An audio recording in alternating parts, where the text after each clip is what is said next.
힘든 하루 보내셨죠?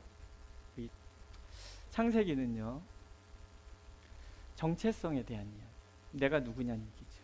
이스라엘이 누구냐, 그 얘기를 우리에게 들려주는 그런 책입니다. 가나안 정복을 앞두고 모세가 이스라엘 백성들을 출애굽시키잖아요. 그 40년 동안 뭘 했을 것 같습니까? 전에 내려오던, 선대로부터 전에 내려오던 그 모든 이야기를, 이스라엘에 대한 이야기를 집필을 하는 거예요.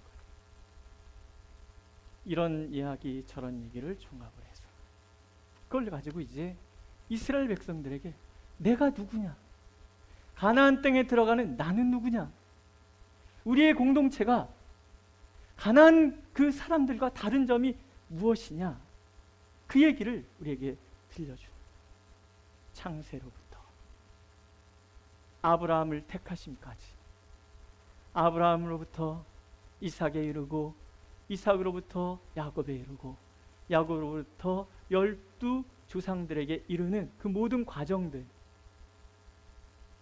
그 과정 속에서 하나님이 무엇을 하셨냐는 얘기죠.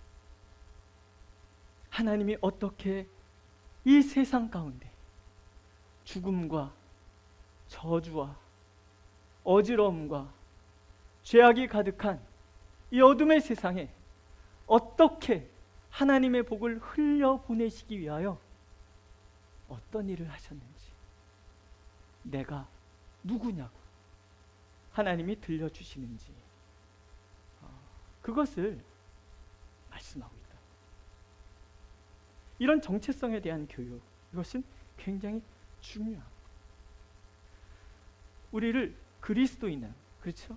그리스도인. 우리 막내가 5살 때 어느 날 뜬금없이 우리는 그리스도인이잖아, 이런 얘기를 했어요. 5살짜리가 뭘 한다고요? 그리스도인. 걔는 그때부터 그리스도인에 대한 이야기를 입에 달고 살았어요. 아들 자랑하는 거예요. 네. 우리가 그리스도인이에요. 세상 가운데 그리스도인. 그럼 그리스도인 도대체 무엇이냐? 이걸 우리는 창세기로부터 쭉 종합해서 내가 누군가에 대한, 그리스도인이 누군가에 대한 나의 정체성이 무엇인가에 대해서 분명히 알아야 된다. 가나안 정복을 앞두고 12지파가 있어. 한성질 하는 사람들이 모여있는 곳이 이스라엘입니다. 우리가 사사기에 봐서도 부족끼리 얼마나 싸웁니까? 서로 공 세우려고. 이 본성 자체가 그런 사람들이에요. 모세가 다 아는 거예요. 얼마든지 분란이 일어날 수 있다는 걸 알아요. 얼마든지 갈등이 존재할 수 있다는 걸 알아요. 그렇기 때문에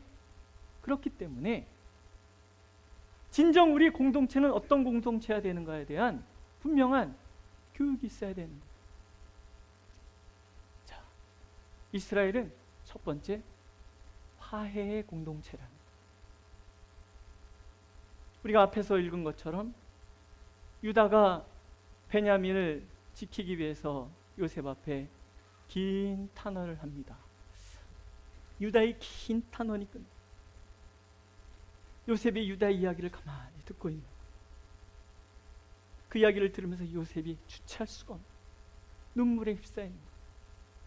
요셉이 그 정을 억제하지 못하여 큰 소리로 울었다.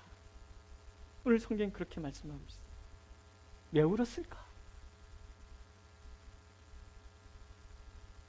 유다 이야기를 들으면서 도대체 요셉은 왜 울었을까?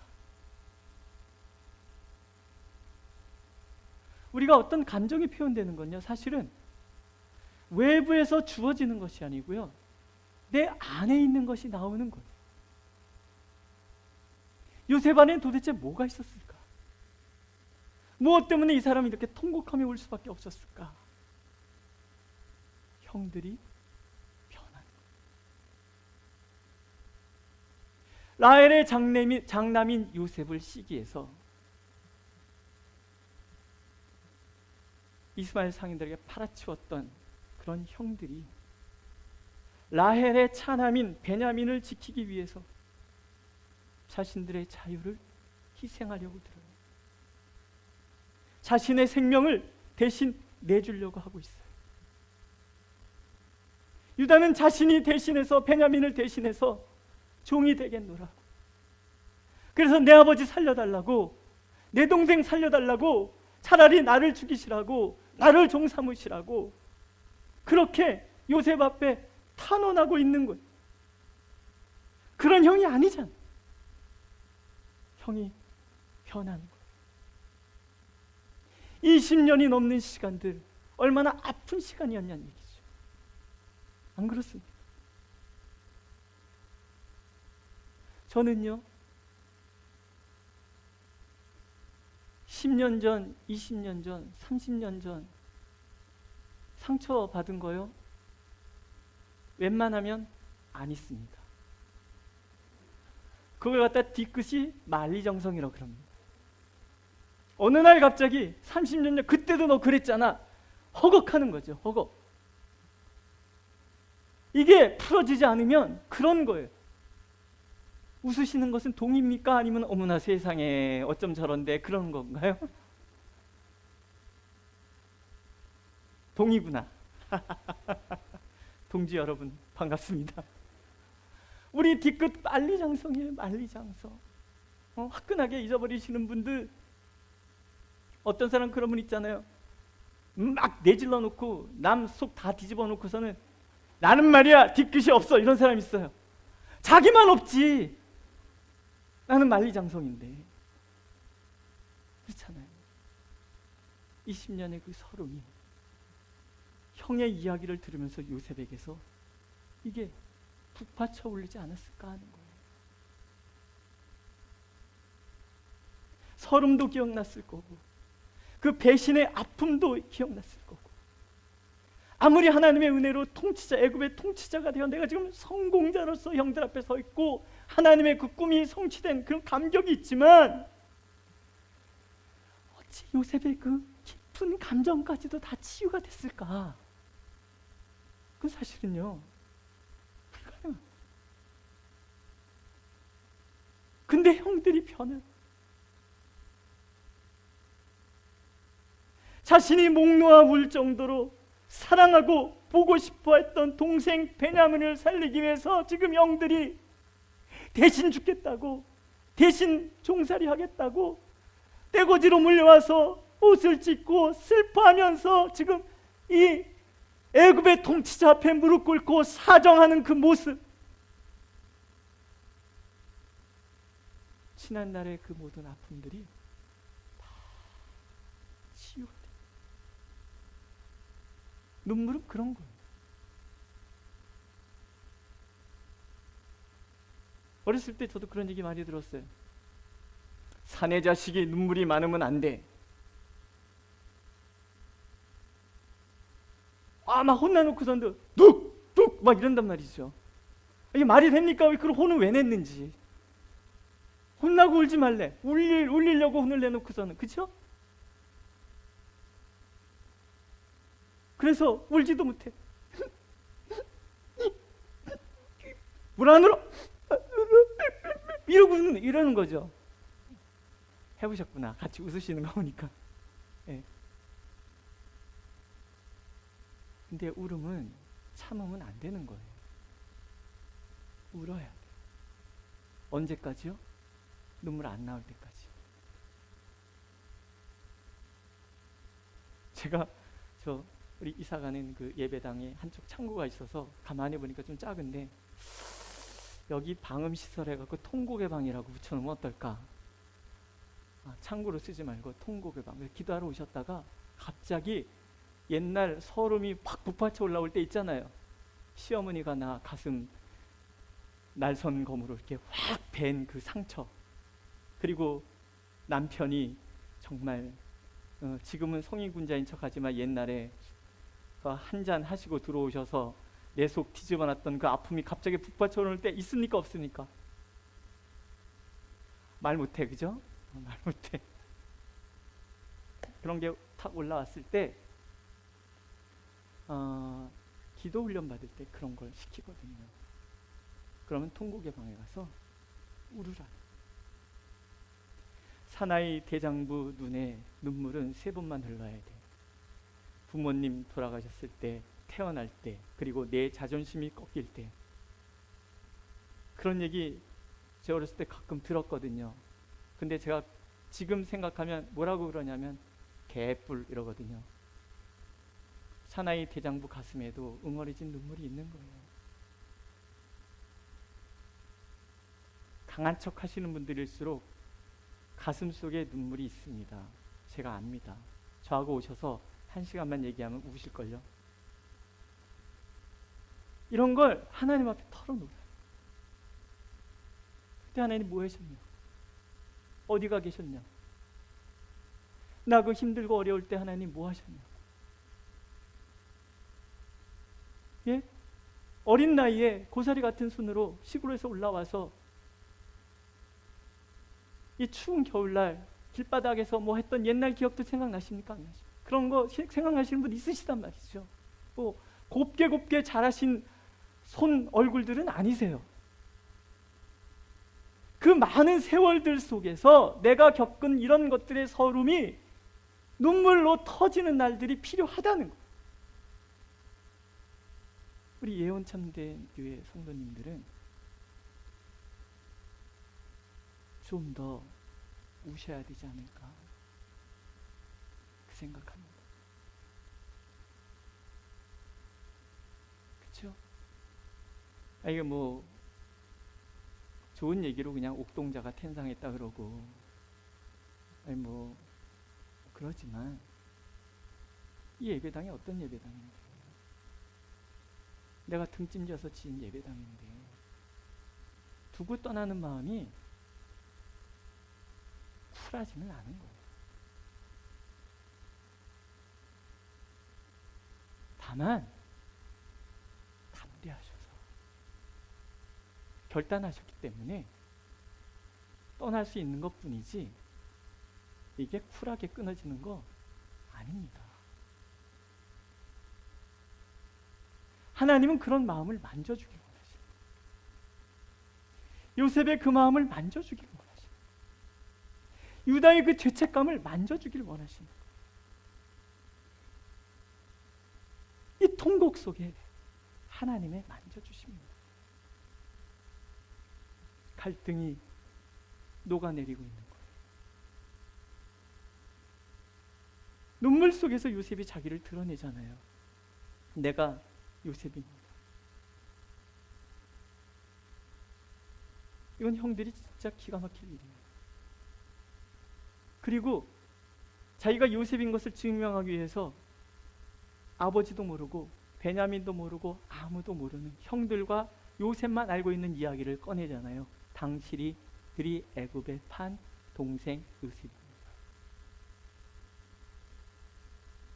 이거는 지금 베냐민 보호하고 이러는 거하고 차원이 다른 문제가 지금 눈앞에 놓인 거예요. 지금 애굽의 권력자가 우리가 옛날에 팔아넘긴, 우리가 20년 넘게 죄책감을 끌어안고 살 수밖에 없었던 그 동생 요셉이라는 거예요. 지금 한 칼에 죽을 수 있는 그런 상황.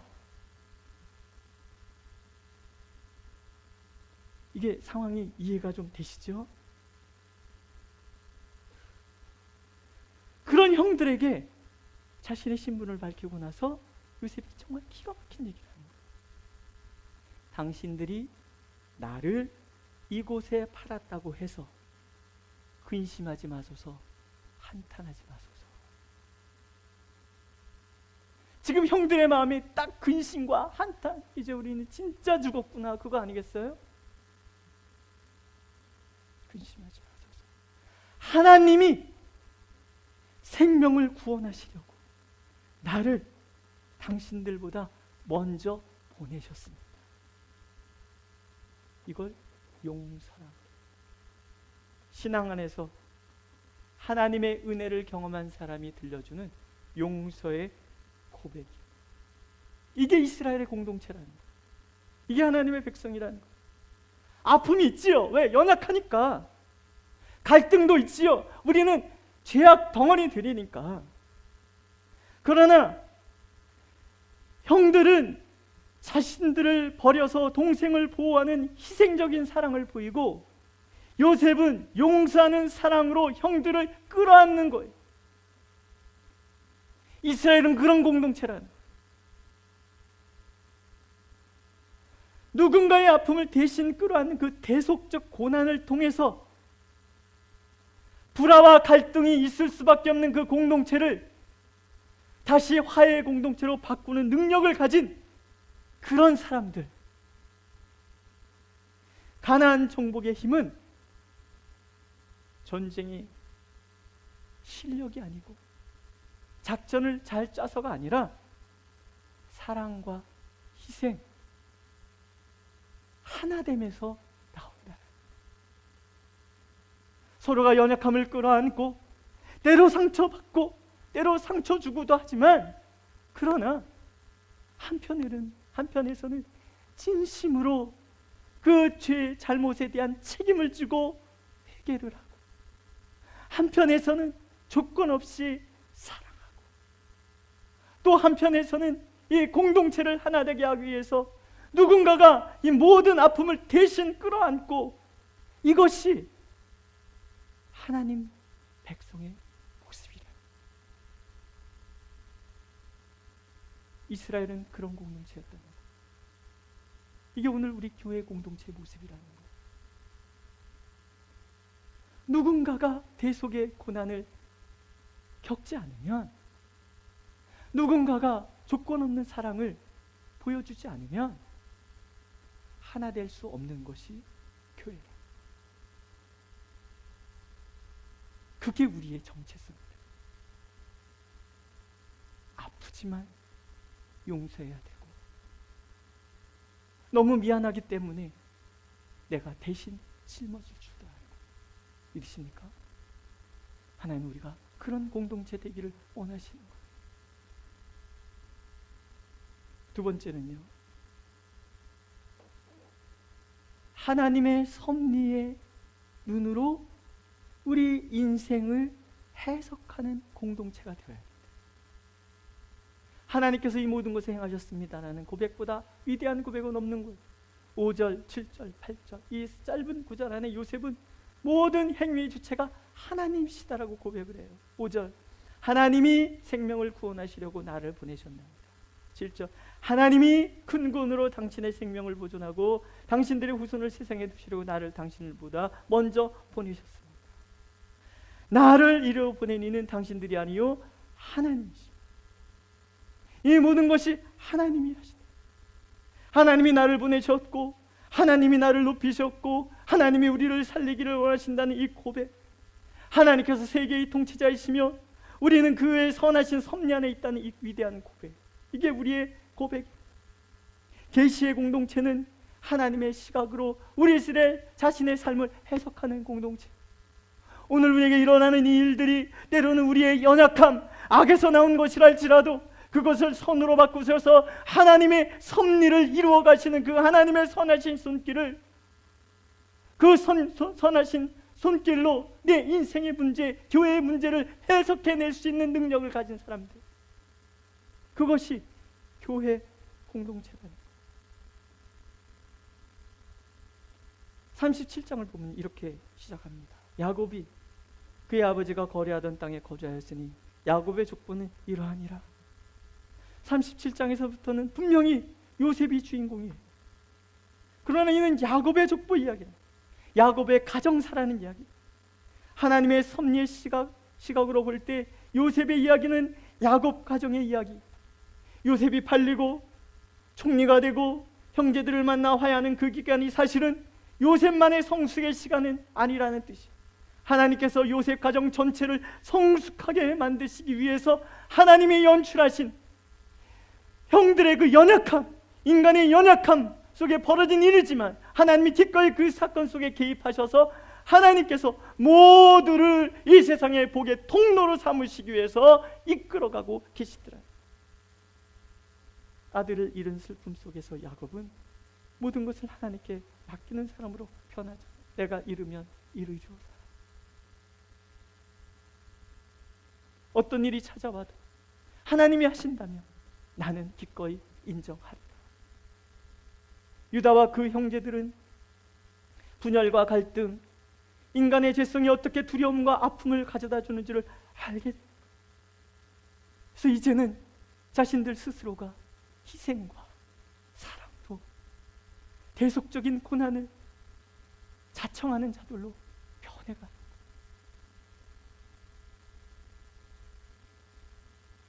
연단성의 요셉은 모든 것을 하나님의 섭리의 눈으로 바라볼 줄 아는 그런 사람으로 바뀌는 거예요. 야곱 가정이 전체적으로 성장을 해요. 왜? 야곱 가정의 성장이 곧 이 땅에 하나님의 복의 완성을 가져오기 때문에 그래요.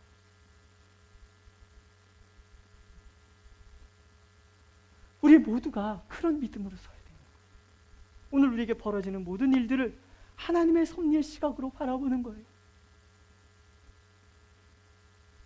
이것은 수동적인 어떤 그런 믿음을 얘기하지 않아요. 우리 가만히 있는데 하나님께서 우리 알아서 이끌어 주시겠지, 이런 걸 얘기하지 않아요.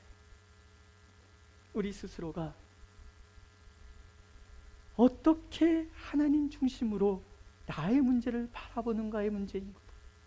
하나님께서 우리의 연약함 가운데 우리의 그 모든 선택 하나하나 가운데 개입하셔서 어떻게 선을 이루어가는지를 고백하고 해석하고 그것을 나눌 수 있는 공동체가 되는 거예요.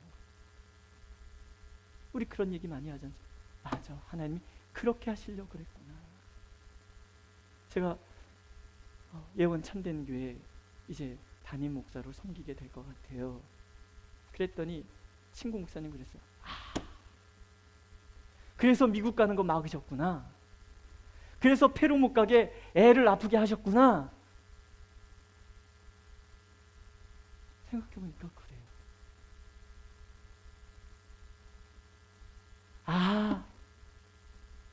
뭔가 하나님께서 이 부천을 살리기 위해서 우리를 뚝 떼서 정말 예수님이 마음껏 역사하시는 그런 교회 만드시기 위해서 이 2년의 지난한 과정을 보내게 하셨구나. 제가 부천 시내를 돌아다니다 보니까 건물 하나마다 교회가 있어요. 그 교회들은 한번 봐도 그렇게 온전하고 독립적이고 그런 교회들은 아닌 것 같아요. 시찰의 목사님들 만나니까 얼굴들이 좀 어두워요. 아하, 이분들이 고생이 많구나. 세상에 어떤 목사가 교회에 부응하고 싶지 않은 목사가 어디 있겠어요? 안 되는 거 어떡해? 발버둥 치는데 안 되는 거 어떡해? 근데 혼자 제가 가만히 생각해봤어요. 그런데 하나님께서 왜 이렇게 많은 교회를 만들고 계시는가? 한 방에 끝내시려고. 오늘 새벽에 오신 분들 제가 그렇게 말씀드린 거 기억나시나요? 그럼 건물마다 교회가 있다고 해서 부천이 복음화 됐는가? 아니잖아요.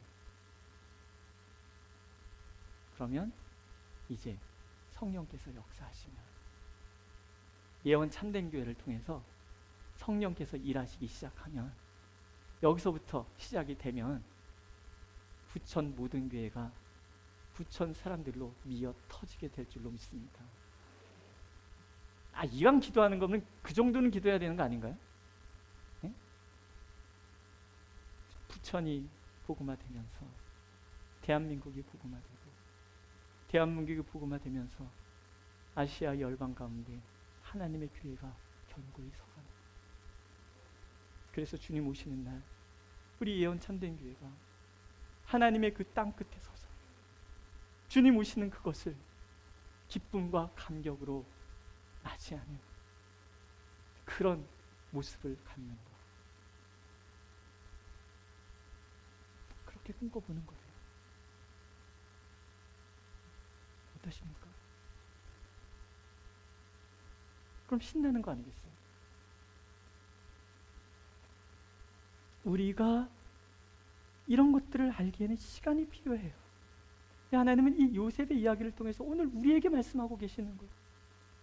요셉의 그 지난한 시간들이 이런 하나님의 섭리의 손길을 우리에게 가르쳐 주시는 시간들이라 그런다면 우리는 말씀을 통해서 오늘을 해석해 보는 거죠. 아, 우리도 그렇다라는 거죠.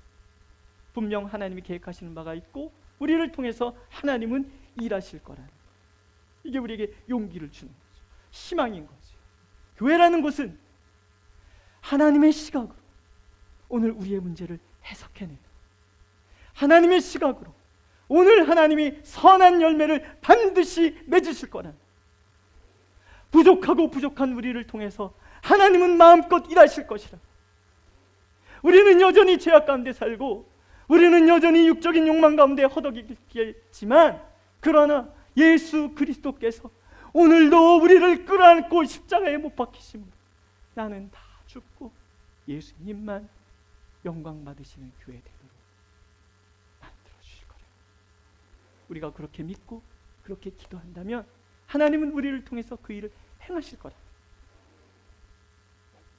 마지막은요, 비로소 이스라엘 공동체가 말이 통하는 공동체가 돼요. 15절 보세요. 그제서야 요셉과 말하니라. 그동안 이 가정은요, 말이 통하지를 않았어요. 엄마가 4명이야. 생각해 보세요. 배다른 형제들이 12명이나 지금 디나까지 합쳐 13명이나 몰려있는 곳이에요. 아버지가 골고루 사랑하면 모르겠는데 특별히 요셉만 사랑했잖아요. 요셉 죽고 나서는 베냐민만 사랑하잖아요. 말이 안 통해. 시기, 질투, 분노 이런 것들로 서로 담쌓고 지냈던 집이 이 집안이다. 하나님의 공동체가 될 수가 없잖아요. 보세요.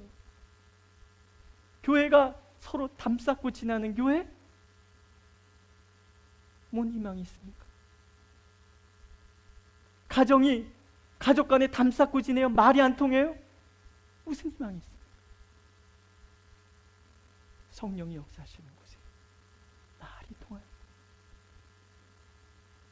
누군가는 희생의 사랑을 통해서, 누군가는 조건 없는 용서를 통해서, 이게 성령의 역사였습니다. 바벨탑 사건 이후로 말이 통하지 않는 세상이 되었는데 성령이 임하시면서 예수 그리스도 안에서 말이 통하는 곳이 됐어요. 그러니까 교회는 말이 통하는 곳이에요. 그러기 위해서는 제가 자주 말씀드리잖아요. 교회에서는 소리랑 소리를 내면 안 돼. 물론 변형조라는 것도 있어요. 사람마다 목소리 톤이 타어날 때부터 다른 걸 어떻게 합니까? 그죠? 저같이 목소리가 작은 사람은 도, 이게 도예요. 도레미파소, 이게 제 소리인 거예요. 근데 태어날 때부터 도 이런 사람 있잖아요. 도레미파솔 목사님 이렇게 얘기하시는 분들이 있는 거예요. 근데 목사님 이거는 좋은데 목사님 이건 안 되는 거예요. 아니, 예수 그리스도께서 역사하시는 교회에 소리상 소리 낼 게 뭐가 있습니까? 다 하나님께 영광 돌리자고 모여서 하는 일들인데 안 그렇습니까? 제가 오늘도 올라오면서 역시 예언 참된 교회 우리 박정군 권사님, 안희선 집사님한테 조인트를 나뉘는 걸 제가 목격을 했습니다. 보통 이렇구나. 예, 우리들의 돈은 거기서부터. 그런데 어떤 경우에도 솔 이상은 소리 안 내더라. 어떤 경우 이게 사랑의 공동체입니다. 이게 화해의 공동체입니다. 이게 말이 통하는 공동체입니다. 믿으십니까? 나를 주장하기 때문에 소리를 지르는 거거든요. 나를 내려놓고 듣기 시작하면 소리 낼 일이 없는 거예요. 자, 한번 해보실래요? 말을 통하고 살아야지. 그러기 위해서 내가 죽어야지. 안 따라하시는 분들이 계시네. 오늘도 하나님은 그렇게 우리가 하나님 안에서 하나님의 공동체를 이루어가고, 그래서 우리를 통해서 이 부천신의 저녁에 하나님의 복이 흘러 넘치기를 간절히 원하고 계십니다. 찬양하겠습니다.